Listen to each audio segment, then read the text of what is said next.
Bom dia a todos. Obrigada pelo convite. Coube-me selecionar 5 artigos mais interessantes, relevantes dos últimos meses. Então, não tenho conflito de interesse.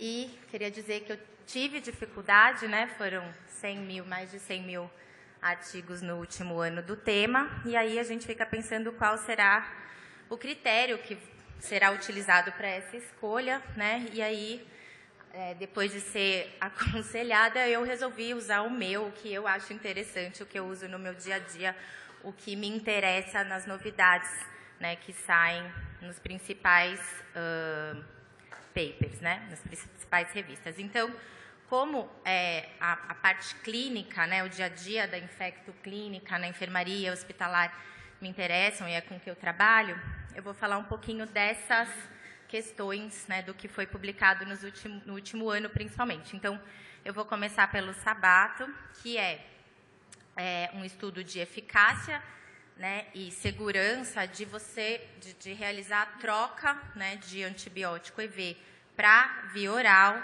em bacteremia por Staphylo aureus. É um estudo prospectivo de não inferioridade, né, randomizado controlado. Então, contextualizando, acho que nem precisa contextualizar a importância da bacteremia do aureus no nosso dia a dia, dos nossos pacientes. Os guidelines recomendam 14 dias EV para pacientes selecionados de baixo risco, né, do IGSA principalmente. A transição para a via oral tem a vantagem de uma possível alta precoce, menores complicações infusionais, e alguns guidelines europeus do Reino Unido sugerem, em algumas situações, esse switch down, step down, né, até para sulfametoxazol e trimetoprim, em casos de MRSA, inclusive. Então, existem algumas recomendações já nesse sentido. Mas faltam trials prospectivos, né, com N interessante, para essa troca. E os estudos que a gente tem prospectivos também são de não inferioridade, são 2 principais. Um deles, a gente tem um estudo em endocardites, que foi até bastante comentado em aulas anteriores, mas que mistura um monte de micro-organismo, não avalia o Staphylo aureus especificamente, e esse outro infecção de prótese ortopédica, que exclui bacteremia, né? A gente tem também pesquisas, 2 pesquisas, na verdade, que mostram que menos de 20% dos infectologistas dos Estados Unidos e do Canadá, essas pesquisas, ficam confortáveis em realizar essa troca para via oral, e que estudos até in vitro mostrando que a falha terapêutica de bacteremias relacionadas ao aureus, além do controle do foco, tem a questão da falta de concentração, da concentração sérica não atingida, principalmente nas fases iniciais do tratamento. Então, esse estudo, ao meu ver, ele tenta encontrar uma população específica em que essa prática seja viável, né? Tenta colocar essa possibilidade na mesa em relação a uma população específica. Então, são 31 hospitais terciários, né, em países europeus. Os critérios de inclusão são adultos com bacteremia por aureus após 5 a 7 dias de antibiótico adequado, né, iniciado em tempo hábil, até 72 horas, que é bastante até, sem bacteremia persistente. E aí vem os muitos critérios de exclusão, né? Então, o paciente não tem sinais de infecção de corrente sanguínea complicada, como endocardite, pneumonia, implantes, abscesso não drenado, empiema e osteomielite. Não tem choque séptico nos últimos 4 dias, febre nas últimas 48 horas, não tem catéter não removido, não tem risco de complicações como o uso de droga injetável, imunodeficiência, prótese valvar. Enfim, é um paciente realmente que a gente encontra pouco, né, no nosso dia a dia de hospital referenciado. Então, basicamente, a gente tem o Intention to Treat com 108 pacientes no grupo oral e 105 no venoso, né? Sendo que no protocolo perde um pouco, mas não muito, né? Ficou 86 e 79 pacientes. O foco mais prevalente foi infecção de corrente sanguínea relacionada ao catéter e pele partes mores, sendo que só teve 8% de MRSA nesse estudo. O primeiro endpoint, que é complicação recidiva, né, da infecção, complicação relacionada nos 90 dias, realmente não teve diferença, né, na incidência, aqui os dois, 13%, 13% e 12%, sendo que foi não inferior. E aí todos os outros endpoints secundários relacionados à complicação, à falha microbiológica, também foram não inferiores, né? Então, essa foi a primeira análise. Porém, né, e outra questão é que, obviamente, o tempo de internação hospitalar no grupo oral foi bem menor, né, do que no grupo venoso. Porém, 7% todos esses pacientes, né, desses 213 da Intention to Treat, a primeira seleção, que tinham critérios de baixo risco lá no começo, né, no momento da randomização, tiveram complicações na segunda semana de doença. Então, fica essa discussão de, será que a gente consegue realmente definir o paciente baixo e alto risco, né? E aí, apesar de não significativo, a sobrevida em 90 dias foi menor, inferior, né? A gente vê que as sobrevidas foram altas, né? Mas foi inferior no grupo oral, Intention to Treat, em relação ao grupo endovenoso. Então, a gente teve 2 óbitos no grupo oral, com disseminação 3 semanas após troca para oral, então os 2 pacientes retornam 3 semanas após, e, pelo que os autores descrevem, os 2 tiveram falhas associadas à não adesão aos retornos ambulatoriais precoces, né? Que essa falha teria sido avaliada mais precocemente. Então, aqui são os gráficos, né, de Kaplan-Meier, mostrando complicação, óbito, que, apesar de não significativo, né, a gente avalia que as curvas foram piores para o grupo oral, né, sendo que sobrevida foi parecido. Então, troca para antibiótico oral parece ser não inferior em situações muito específicas, com muito critério, e aí, saindo dos países europeus, né, e vindo para a realidade SUS, pacientes selecionados com condição de retorno precoce, né, que muitas vezes a gente não consegue, esse acesso é dificultado, né, por todos os problemas de vulnerabilidade e superlotação dos nossos serviços. Então, nesses pacientes, evitar, né, essa alta precoce. Bom, então, se a gente tem dificuldade de selecionar essa população que a gente vai ter alta precoce, outra alternativa que a gente chama de OPAT, que é a sigla em inglês, né, que é a terapia antimicrobiana parenteral ambulatorial, e eu selecionei esse estudo, que saiu em janeiro de 2024, que avalia o ceftriaxone comparado com cefazolina ou oxacilina para completar essa terapia endovenosa para bacteremia de MSSA. Bom, OPAT em MSSA, nessa situação, o ceftriaxone é visto com desconfiança, porque realmente faltam estudos de base populacional, apesar dos guidelines europeus recomendarem, e a gente ouvir, né, de colegas que têm experiência lá fora, de que isso é uma prática que acontece bastante. Apesar dessa desconfiança, o ceftriaxone é liberado pelo FDA para sepse por MSSA, é sensível in vitro, apesar do MIC ser 2 a 4 vezes maior do que o MIC para enterobactérias, para o ceftriaxone. A gente tem evidências conflitantes em bacteremia para início de tratamento, tem pior desempenho num estudo de 2018 em relação à cefazolina, né, com risco maior de falha, né, no grupo ceftriaxone. Apesar disso, tem uma meta-análise com vários estudos retrospectivos, com problemas, mas que mostra que não existe diferença, né, excluindo várias pacientes graves, endocardite tem pouca análise. E in vitro, vitro, né, existe um estudo, esse estudo de 2022 mostra que provavelmente essas falhas estão relacionadas à dose habitual de 2 gramas dia em paciente com clearance normal ter uma atividade menos bactericida para o ceftriaxone em relação às outras bactérias e às outras drogas para Staphylo aureus. Porém, né, por outro lado, o OPAT com cefazolina e oxa é muito de difícil posologia, né? Então, aqui, para o SUS, é praticamente impossível, né, a gente fazer, e até eu acho que para a medicina privada é difícil fazer 8 em 8 horas, né, a terapia endovenosa, e também tem estudos mostrando que acima de 2 vezes OPAT por dia diminui a adesão ao tratamento, né? Os pacientes chegam menos ao final do tratamento.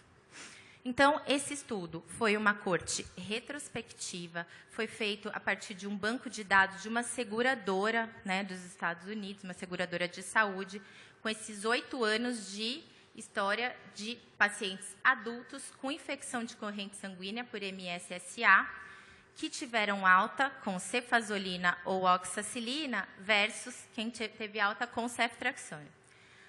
O endpoint primário foi a readmissão hospitalar em 90 dias com recidiva por qualquer causa ou qualquer causa de hospitalização. Foram excluídos pacientes maiores de 65 anos, dialíticos e que receberam outras drogas na internação que não cefazolina e oxacilina, que são as drogas de escolha. Então, basicamente, foram 1.895 pacientes, 30% de infecção do sítio cirúrgico, 19% de pneumonia, 18% de osteomielite, 69% tinham eco na internação e 15% diagnóstico de endocardite. Bom, os resultados mais específicos, a gente tem, então, aqui os 2 grupos, né, mostrando que a grande maioria, 1.435, foi de alta com oxa e cefazolina, 460 sobraram aqui com ceftriaxone, e impossível fazer uma avaliação desses 2 focos, né, endocardite e abscesso epidural, por conta do N ter sido muito pequeno no grupo do ceftriaxone, então a gente não vai conseguir avaliar sobre essa perspectiva dessas infecções mais graves. Então, o tempo de OPAT foi de 15 dias, médio, a gente teve, no geral, 19% de recidivas no endpoint de 90 dias, e 17% no grupo do ceftriaxone e 20% no grupo oxa e cefazolina, com um intervalo de confiança não significativo, né? Então, quais foram os fatores relacionados à readmissão hospitalar, né? O que fez o paciente ter mais risco de falhar na terapia endovenosa ambulatorial? Primeiro foi a idade, né, com a ratio de quase 1,5, ter estado na UTI nessa internação, ter endocardite, ter internação prévia, né, antes da internação índice, ter prótese articular, artroplastia infectada e infecção de corrente sanguínea relacionada ao catéter. Então, talvez o que os autores sugerem é que nesta população, talvez ter mais cuidado em relação à alta com o ceftriaxone, mas quando a gente avalia o fator usar oxacilina, cefazolina ou ceftriaxone na OPAT, a gente não teve diferença significativa nesse desfecho readmissão em relação à infecção por estáfilo ou outras causas no geral. Bom, questões. Selecionaram uma população mais saudável, menos problemática, excluíram instituição de longa permanência, é um estudo de saúde privada, pacientes mais jovens. Como é um estudo retrospectivo de base de dados, não foi avaliado falha microbiológica, algumas características clínicas e mortalidade também não foram avaliados, e poucos casos de infecção, endocardite infecciosa. Porém, é o maior estudo que avalia ceftriaxone em OPAT para Staphylo aureus, e a gente deve avaliar como uma possibilidade em casos não complexos e aguarda um estudo prospectivo, né? Continuando no nosso dia a dia, indo para as bactérias gram-negativas, né? Acho que todo mundo que trabalha no SUS ou em qualquer UTI complexa se depara com infecções por acineto resistente a carbapenêmico. A gente tem poucas opções terapêuticas. E aqui, então, eu vou apresentar o ATAC, que é um estudo fase 3, que avalia a eficácia e segurança do Sulbactam, Durlobactam versus colistina para o tratamento de infecções por acineto resistente a carbapenêmico. Então, é urgente opções terapêuticas, né, para essa bactéria. O Sulbactam é um derivado da penicilina utilizado como inibidor de beta-lactamase, né, ampicilina Sulbactam, mas tem ação direta contra a Acinetobacter por inibição de PBP. E o Durlobactam é um inibidor de beta-lactamase de amplo espectro. Então, além da classe A, ele inibe a classe C, classe D, incluindo tipo oxa, que é a principal relacionada ao acineto, sendo que estudos de fase 1 e 2 mostraram-se bem tolerados em adultos saudáveis e com ITU complicada, também mostrando boa penetração em epitélio pulmonar. Bom, então foi visto que as cepas, né, de vários, uma análise global, são sensíveis, a PAN-R de acineto são sensíveis a essa droga, essa nova droga, com apenas 4% de resistência, que é com esse MIC, que é o ponto de corte, acima de 4. A avaliação de eficácia e segurança foi feita com um grupo com Sulbactam e Durlobactam mais imipenem e o outro com colistina mais imipenem, então o imipenem estava presente nos dois. Foram 59 centros de 16 países, com duas fases. Uma fase com um estudo randomizado duplo cego, né, e a outra fase, um open label, entre os pacientes selecionados que tiveram intolerância à colistina, que tiveram esse acineto resistente à colistina ou que tiveram falha clínica / microbiológica com a colistina, então foram direto para o grupo Sulbactam, Durlobactam, sem a randomização. Então, foram pacientes adultos com pneumonia, PAV ou infecção de corrente sanguínea, randomizados 1:1, com endpoint óbito em 28 dias. O APACHE ficou dos critérios de inclusão, deveria ser entre 10 e 30. Bom, então os grupos, os 3 grupos, né, da parte A, o grupo 1 e 2, e da parte B, tinham características semelhantes, apesar de o grupo colistina aqui da parte A ter um pouco mais de sepse no início da randomização, mas não significativo, e nenhuma das cepas apresentou metalo-beta-lactamase, que não seria inibida pelo Durlobactam, sendo que os resultados, lembrando que é um estudo de não inferioridade fase 3, mostraram um desempenho melhor nos outcomes clínicos, né, nos desfechos clínicos, relacionado ao Sulbactam, Durlobactam, em relação à colistina, né, aqui é melhora clínica, né, depois de um late follow-up, e todos com não inferioridade, assim como os desfechos microbiológicos. Quando a gente avalia os endpoints primários e secundários, também todos eles foram favoráveis ao Sulbactam e Durlobactam, porém, quando a gente avalia a sobrevida, né, em 28 dias, a gente não teve uma mudança com P significativa, apesar da gente ver claramente uma melhor sobrevida em relação à colistina. Mas quando a gente corta, né, apesar do estudo não ter sido desenhado para mostrar superioridade, ser um estudo de não inferioridade, quando a gente corta nos 14 dias, que, né, a gente avalia que estaria mais relacionado à infecção, né, à sepse relacionada à infecção invasiva relacionada ao acineto, a gente tem um Hartz ratio de 0,32 com P significativo. Então, teria uma melhor desempenho, inclusive na sobrevida em 14 dias, mas esse estudo ainda precisa ser desenhado, não dá para a gente tirar conclusões em relação ao fase 3 de agora.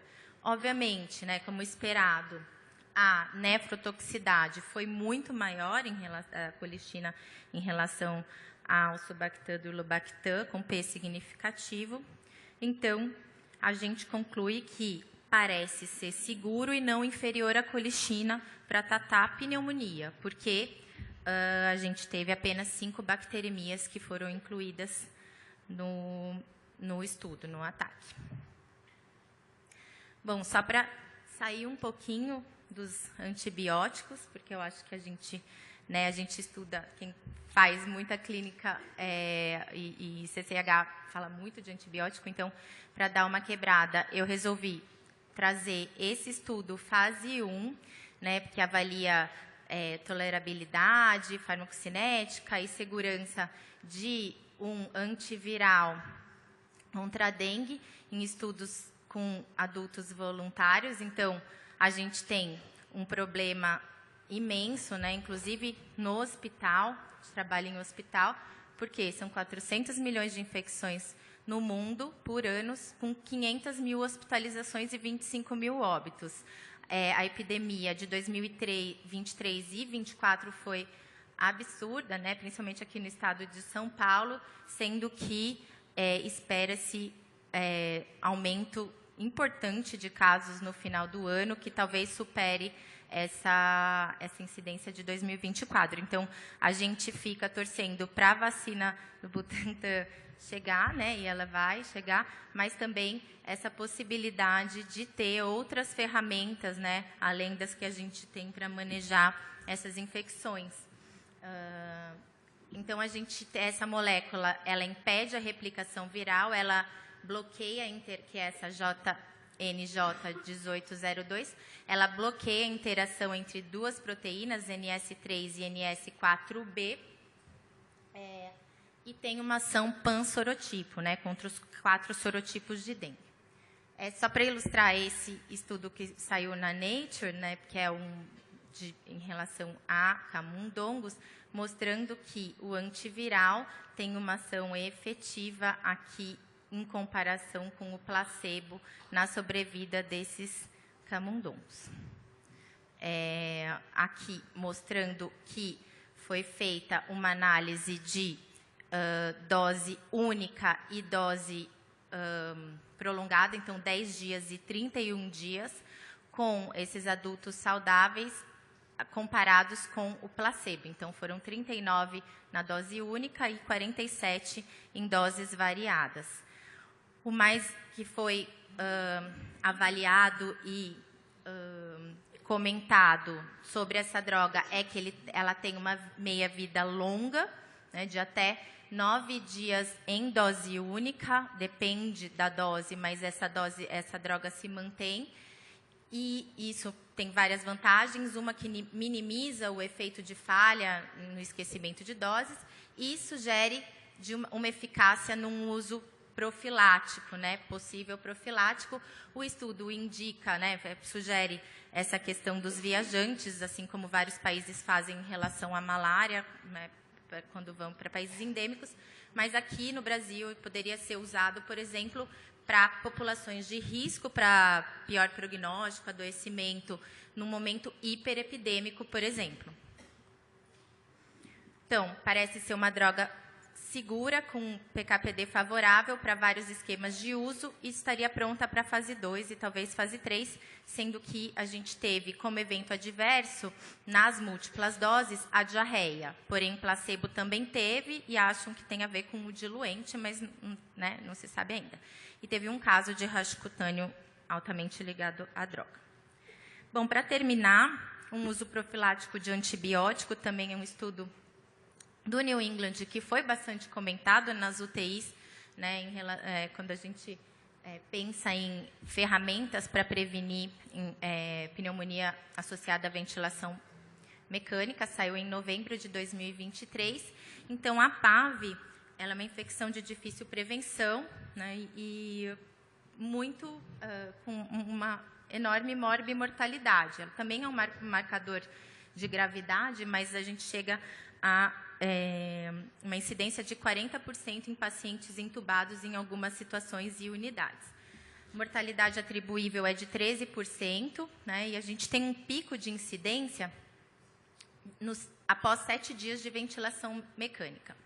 O antibiótico inalatório já mostrou em outras situações que a gente estuda mais e que é em relação a tratamento, né, associado à droga EV, mostrou que faz altas concentrações na árvore brônquica, no parênquima pulmonar e no próprio tubo. E a gente tem já uma meta-análise, com 6 trials, mas com N bem pequeno, que avaliaram prevenção de PAV com antibiótico inalatório em 2018, porém, com muita diferença entre os estudos. Bom, essa intervenção foi 3 dias consecutivos de amicacina versus placebo com soro, né, usando esse inalador, o Aerogen. A adesão foi de mais de 80% entre os randomizados, e aí foram incluídos pacientes adultos que estivessem entubados nesse delta-T, entre 72 e 96 horas de ventilação mecânica, e excluídos os pacientes com tráqueo, insuficiência renal, quem estava com amicacina EV e programação de extubação nas próximas 24 horas e aqueles que já estivessem tratando PAV. O primeiro endpoint foi a primeira PAV em 28 dias, né? Ter PAV, sobrevida livre de PAV nos 28 dias. Então, aqui, direto para o resultado, incidência do primeiro episódio de PAV, a gente tem placebo 22%, né? E os pacientes que inalaram amicacina, 15%, com um P de 0,004, ou seja, significativo, e teria um tempo livre de PAV a mais de 1 dia e meio para o grupo da intervenção.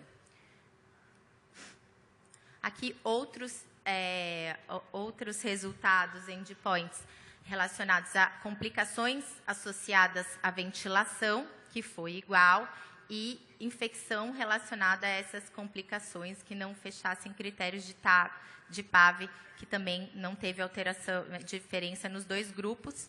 Quando a gente vê, então, o primeiro outcome, eu já falei, os secundários, né, os endpoints secundários, esse daqui, que é o primeiro episódio de PAV por bactéria gram-negativa sensível à amicacina, que a gente vê que no grupo de amica foi 7% e no de placebo foi 14%, então teve 2 vezes mais risco, né, significativo. E os demais eventos associados à ventilação, a maioria deles não teve diferença estatística. As análises de segurança da amicacina também foram ok, a gente não teve diferença em relação a broncoespasmo ou outros eventos adversos. Porém, a gente tem problemas em relação a esse estudo. Primeiro, o que a gente sempre discute em relação aos critérios de definição de PAV. Nesse estudo, os critérios foram muito sensíveis, no sentido de que, quando eles foram calcular a amostra, eles avaliaram uma incidência de 12%, e a incidência foi maior que 22%. Então, fica a pergunta se existiam casos que não teriam repercussão clínica, né? E que, sendo, né, casos com uma sensibilidade muito grande que classificaram PAV, uma traqueobronquite, etc. E a outra questão, que inclusive foi apontada no editorial por um pesquisador brasileiro, né, o belíssimo, aqui de São Paulo, de Ribeirão, que foi muito interessante esse apontamento, que a amicacina inalatória inibe o crescimento, né, da bactéria na secreção traqueal, e esse é um critério de definição de PAV. Então, o grupo intervenção teria talvez menos definição de infecção, porque a gente vai ter uma inibição no crescimento, né, e talvez não inibição na infecção em si.